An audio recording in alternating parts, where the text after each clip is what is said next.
अस्सलाम वालेकुम स्टूडेंट्स। आज जिस टॉपिक के बारे में हम डिस्कशन करने जा रहे हैं that is environmental sciences.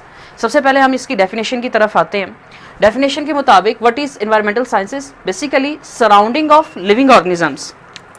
Living organisms के जो इर्द गिर्द तमाम चीज़ें पाई जाती हैं वही उसका एनवायरनमेंट कहलाता है। अब लिविंग ऑर्गेनिजम्स के इर्द गिर्द दो तरह से फैक्टर्स हैं जिनको हम डिस्कस करेंगे फर्दर आगे जाके। एक जो है वो लिविंग एस्पेक्ट में आते हैं और दूसरे आते हैं नॉन लिविंग एस्पेक्ट में। इधर देखते हैं फैक्टर्स जो कि सराउंडिंग में हमारे इर्द गिर्द आते हैं, उनको हम कंपोनेंट्स का भी नाम दे सकते हैं। टेक्निकल टर्म में हम इनको बायोटिक फैक्टर्स और एबायोटिक फैक्टर्स का नाम देते हैं।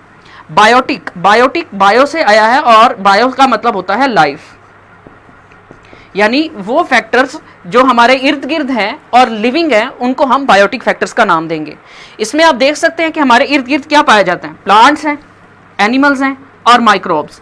माइक्रोब्स बेसिकली माइक्रो ऑर्गेनिजम्स को ही कहते हैं और माइक्रो ऑर्गेनिजम्स वो ऑर्गेनिजम्स होते हैं जो हमें अपनी आंख से नजर नहीं आते। माइक्रो मीन्स स्मॉल और ऑर्गेनिजम्स यानी जानदार, तो माइक्रो ऑर्गेनिजम्स वो जानदार हुए जो हमें अपनी आंख से नजर नहीं आ सकते। तो लिहाजा बायोटिक फैक्टर्स कौन कौन से हो सकते हैं? प्लांट्स, एनिमल्स और माइक्रोब्स। अब आते हैं एबायोटिक फैक्टर्स की तरफ। एबायोटिक, ए का वर्ड जहां पर भी आ जाएगा उसका मतलब होता है नॉट।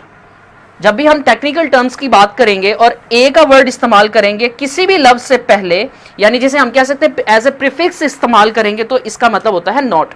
और बायोटिक मतलब लिविंग, नॉट लिविंग। तो हमारे इर्द गिर्द अगर आप गौर करें तो कौन कौन से ऐसे फैक्टर्स हैं जो कि हमें एबायोटिक नजर आते हैं। तो हम अगर देखें तो हमें सबसे पहले अपने इर्द गिर्द जो एबायोटिक फैक्टर नजर आता है उसमें एयर है, दूसरा वाटर है और तीसरा सॉलिड फॉर्म में जो हमारे इर्द गिर्द जो सॉलिड मटेरियल या स्टोन्स नजर आते हैं उनको। तो टेक्निकली हमने इनको 3 मेजर पार्ट्स में डिफाइन किया है। उन 3 मेजर पार्ट्स में सबसे पहले है एटमॉस्फेयर। मैंने यहां पे स्फीयर को अलग कर दिया है ताकि बात जरा आसानी से समझ आ सके। Atmo means air, hydro means water and litho means land. तो जो नॉट लिविंग कंपोनेंट्स ऑफ हमारी जिसे कहते हैं सराउंडिंग, उसमें हम उसको अगर डिस्कस करें तो वो एटमॉस्फेयर, हाइड्रोस्फीयर और लिथोस्फीयर हैं। ठीक है जी। अब फर्दर इनको मजीद थोड़ा सा एक्सप्लेन करेंगे, इनके ऊपर पूरी डिटेल आएगी नेक्स्ट सीरीज ऑफ लेक्चर्स में। हम इन पे 1 बाय 1 डिस्कशन करेंगे, यानी एटमॉस्फेयर पे भी, हाइड्रोस्फीयर पे भी और लिथोस्फीयर पे भी। बट अभी हम फिलहाल इसका जनरल इंट्रोडक्शन ले रहे हैं। तो ये जितनी भी बातें अभी तक हमने की हैं इसको जरा सम अप कर लिया जाए। सबसे पहले तो ये कि what is environmental sciences. Basically environmental sciences को डिस्कस करने से पहले हम एनवायरमेंट के हवाले से डिस्कस करेंगे और उसकी डेफिनेशन ये है कि surrounding of living organism is known as environment. And यहां से नेक्स्ट आगे हमने इसके फैक्टर्स के हवाले से बात की थी या इसके कंपोनेंट्स के हवाले से बात की थी। तो इसके 2 कंपोनेंट्स हैं, बायोटिक और abiotic factors. Biotic means life, यानी जो जिंदा हैं, और इसमें हमारे पास प्लांट्स, एनिमल्स और माइक्रोब्स आ जाते हैं। और एबायोटिक का मतलब होता है जो कि लिविंग ऑर्गेनिजम्स नहीं होते। मींस इसमें हमारे पास कौन कौन से आते हैं? Atmosphere, hydrosphere and lithosphere. अब चलते हैं हम अपने अगले पॉइंट्स की तरफ। इसके बाद जो मोस्ट इंपॉर्टेंट बेसिक टर्मिनोलॉजीज हैं उनको हम 1 बाय 1 डिस्कस करने जा रहे हैं। इनमें सबसे पहले जो हमारे पास बेसिक टर्म आती है दैट इज ऑफ रिसोर्स। तो रिसोर्स क्या है? एक तो हमारे इर्द गिर्द पाया जाने वाला जितना भी सारा एक तरह से सराउंडिंग्स है उसको हमने एनवायरनमेंट कह दिया। अब इस तमाम एनवायरनमेंट के अंदर कोई भी चीज देखें तो हमारे बेनिफिट के लिए हम उसको इस्तेमाल करना चाहें तो उसको हम रिसोर्स का नाम दे सकते हैं। लेकिन अब टेक्निकली हम इसको रिसोर्स कहेंगे जो हमारे लिए सर्वाइवल और सर्वाइवल के साथ साथ हमारे बेनिफिट के लिए और हमारी कंफर्ट के लिए काम करती है, उसको हम क्या नाम देंगे? रिसोर्सेज का नाम देंगे। दोबारा से देखते हैं, what are resources? Resources are the things which are used for the survival and comfort for the mankind, कि इंसानियत के सर्वाइवल के लिए भी जरूरी हैं और दूसरा उसके आराम और सुकून के लिए भी जरूरी हैं। नेक्स्ट हम अगर बात करें कि ये रिसोर्सेज पाए कहाँ पे जाते हैं, जिसमें यूजुअल मैंने आपको पहले अभी एक्सप्लेन किया है कि एनवायरनमेंट जो है वो ही इसका रिजर्वायर होता है किनका? रिसोर्सेज का, यानी कि एनवायरनमेंट में ही रिसोर्सेज पाए जाते हैं। तो रिसोर्सेज क्या हैं? Resources are basically the things और the components which are used for the survival and the comfort of human और मैनकाइंड। नेक्स्ट हमारी टेक्निकल टर्म है that is of conservation. Conservation means maintaining the natural resources. Natural resources जो हमारे इर्द गिर्द पाए जाते हैं उनको हमने मेंटेन करना है। अब मेंटेन करने से हमें उनसे क्या बेनिफिट होगा, ये एक फर्दर पूरा एक डिटेल टॉपिक है कंजर्वेशन के ऊपर, इसको हम फर्दर इंशाल्लाह डिस्कस करेंगे। अब हम आते हैं इसी से अगले टॉपिक के ऊपर, दैट इज, या बेसिकली ये आप समझ लें कि रिसोर्सेज की ही आगे कुछ टाइप्स हैं, उनको हम डिस्कस करेंगे और मोस्ट इंपॉर्टेंट टाइप्स हैं, और ये बहुत इंपॉर्टेंट क्वेश्चन भी है, ये पूछा भी जा सकता है। चलिए जी डिस्कस करते हैं टाइप्स ऑफ रिसोर्सेज। हमारे पास 2 टाइप्स ऑफ रिसोर्सेज हैं, एक इनको हम नाम देते हैं रीन्यूएबल और दूसरे हैं नॉन रीन्यूएबल। आप देख सकते हैं मैंने इनको तोड़ तोड़ के बोला है, क्यों बोला है अभी हम इनको देखते हैं।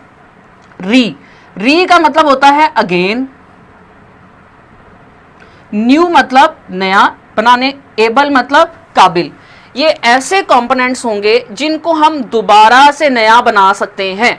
अब हम यहां पे इन्वॉल्व नहीं होंगे, बेसिकली हम बात करें एनवायरनमेंट की, सो दैट एनवायरनमेंट में ये दोबारा नई हालत में आ सकते हैं। नई हालत का मतलब है जैसी हालत में वो पहले थे दोबारा उसी अपनी पुरानी हालत में आ सकते हैं। यानी पुरानी हालत से मतलब यहां पे ये है कि जब हम उनको जिस नेचुरल फॉर्म में देखते हैं वो दोबारा अपनी वही जो नेचुरल फॉर्म है उसको गेन करने की एबिलिटी रखते हैं।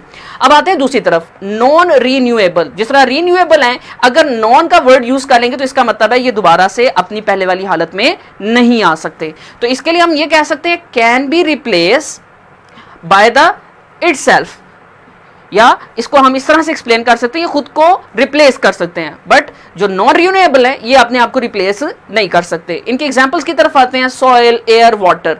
जिस तरह से हमारे पास वाटर है तो इसकी वाटर साइकिल्स चलती है, अभी हम एक और पॉइंट आगे डिस्कस करते हैं उसमें इसको थोड़ा सा एक्सप्लेन करेंगे।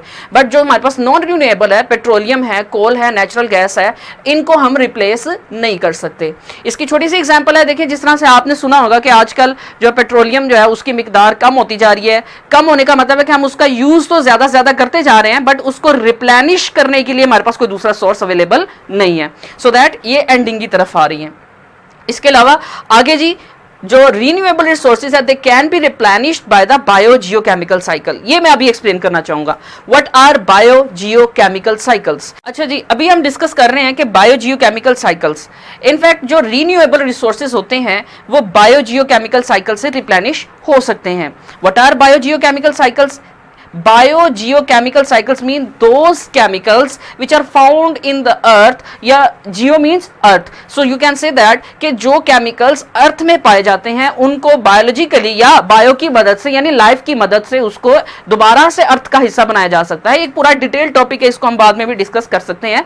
अभी फिलहाल ये याद रखिएगा कि renewable resources can be replenished by the biogeochemical cycles। इसकी एग्जांपल्स हमारे पास है, जिस तरह से वाटर है तो वाटर साइकिल है। इसको अगर थोड़ा सा मैं एक्सप्लेन करूं बायोजियोकेमिकल साइकिल्स के हवाले से वाटर साइकिल को, तो इसको इस तरह से कहेंगे कि जिस तरह हीट की वजह से जो हमारे समुद्र होते हैं, दरिया होते हैं, उनसे पानी आबी बुखारात बनकर या वाटर वेपर्स बनकर उड़ जाता है और फिर ये उड़कर किसी ऐसे मुकाम पे पहुंच जाता है जहां पे मौसम थोड़ा सा ठंडा होता है, तो दोबारा से वो कंडेंस होकर जो गैसियस स्टेट में वाटर गया होता है वो दोबारा से इन द लिक्विड फॉर्म बारिश बनकर जमीन की तरफ आ जाता है।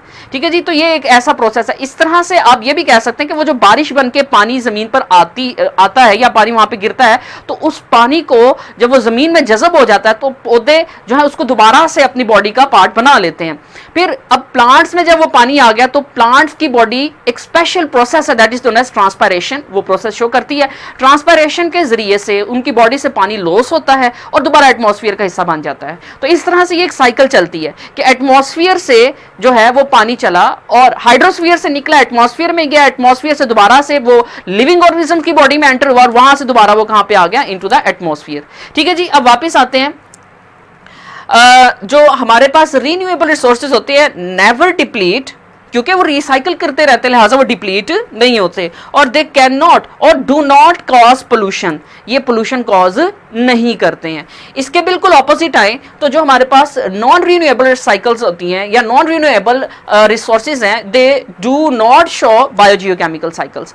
इसकी बहुत बड़ी रीजन या इसके आपके सामने बहुत बड़ी एग्जांपल्स जो हैं वो हमारे पास पेट्रोलियम्स हैं। जब हम उनको एक दफा जमीन से निकाल कर फ्यूल के तौर पे यूज कर लेते हैं तो दोबारा वो जमीन के अंदर खुद ब खुद नहीं पैदा होते, सो दैट हम कह सकते हैं कि वो बायोजियोकेमिकल साइकिल्स शो नहीं करते हैं और साथ ही साथ जो है वो यूज होते रहते हैं। इसीलिए हम यहाँ पे नेक्स्ट पॉइंट में देखेंगे कि दे डिप्लीटेड ये डिप्लीट हो जाते हैं, डिलीट हो जाएंगे, खत्म हो जाएंगे, but and also cause pollution. तो आप बेहतर तरीके से जानते हैं कि जब हम गाड़ी या कोई बाइक वगैरह चलाते हैं तो उसके चलाने से वहां पर जो धुआं क्रिएट होता है, वो धुआं क्या है, वो बेसिकली हमारे लिए स्मोक जो है वो एक इंजूरियस टू हेल्थ है, और इसके अलावा वो एनवायरमेंट में भी पोल्यूशन कॉज कर सकता है। तो यहाँ पे आज हमने अपना टॉपिक देख लिया। ये बेसिकली अभी फिलहाल जस्ट एक छोटा सा इंट्रोडक्शन था टू द एनवायरमेंटल साइंसेज। इसकी पूरी डिटेल सीरीज में हम लेक्चर्स का आगाज कर रहे हैं, तो आप इन लेक्चर्स को देखने के लिए हमारे चैनल को जरूर सब्सक्राइब कीजिएगा और आहिस्ता आहिस्ता मजीद इन पे अच्छे तरीके से काम करने की कोशिश करेंगे। बहुत शुक्रिया, थैंक यू सो मच।